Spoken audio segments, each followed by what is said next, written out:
The MLB offseason is effectively done, which means that the best way to upgrade your team moving forward is through trade. Whether it be the Jose Berrios trade, where the Jays shipped off a ton of prospects, or the big-time buy of Dalton Varsho, the Toronto Blue Jays have shown in the past few years that they aren't shy about going in on the trade market. To get something, you have to give something, though, which then begs the question, who's on the Toronto Blue Jays trade block for 2024? What's up, guys, and welcome back to the channel. In this one, folks, we're going to be talking about the 3 Toronto Blue Jays players that I think are most likely to get traded this year. Make sure you stay till the end because the last one might spark a bit of debate. Before we get into it, I encourage you guys to hit the like and smash the subscribe button if you enjoy Toronto Blue Jays content and discussion so you don't miss any future videos. All right, folks, let's get into it. So the first player that we're going to talk about is Santiago Espinal. This one really shouldn't come as a surprise to a lot of people, but I think that Santiago Espinal is probably the most likely Toronto Blue Jays player to get traded this year. Espinal is entering into his 5th year with the Toronto Blue Jays and still doesn't really have a super defined role with the team. Last year, he played in 93 games with the Jays and had a .248 batting average and an OPS of .644. Okay numbers for a bench bat, but really nothing to write home about. The biggest obstacle for Santiago Espinal is just the level of competition that's around him. With Biggio and Davis Schneider both fighting for that second base bag, and then the offseason acquisitions of IKF and Justin Turner,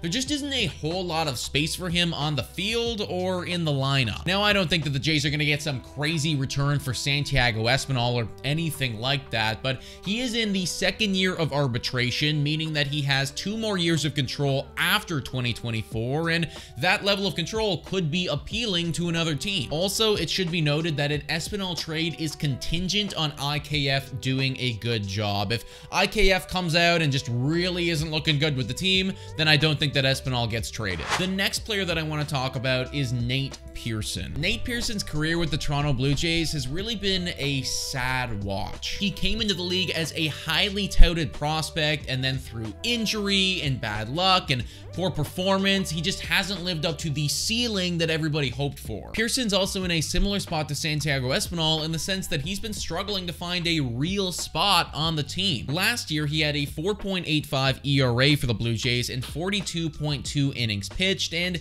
he was left off of the postseason roster, which I think is very telling about how this team feels about him. And speaking of the roster, Keegan Matheson recently released an article projecting the opening day roster for the Toronto Blue Jays, and as we can see, Nate Pearson's name isn't on it. Considering the Jays also brought in Yariel Rodriguez this offseason, it just feels like the pathway for Pearson to get a real spot on this team is becoming increasingly difficult. The truth is that Nate really never developed the way that he should have in Toronto, and honestly, what might be best for him is a change of scenery. Whoa, time for your daily Betway breather. A quick reminder that the best place to bet is on Betway. Must be 19 years of age or older to play. In collaboration with iGaming Ontario, please bet responsibly. Now, back to the content. Lastly, and this one is contentious, so sound off in the comments, but let's talk about Justin Turner. Justin Turner was brought in this offseason by the Jays on a 1-year deal worth $13 million. Turner, being 39 years old and coming off of a very solid season with the bat, is thought to come in and take over that Brandon Belt role with the Jays, primarily acting as the DH in the middle of the lineup. Now, today,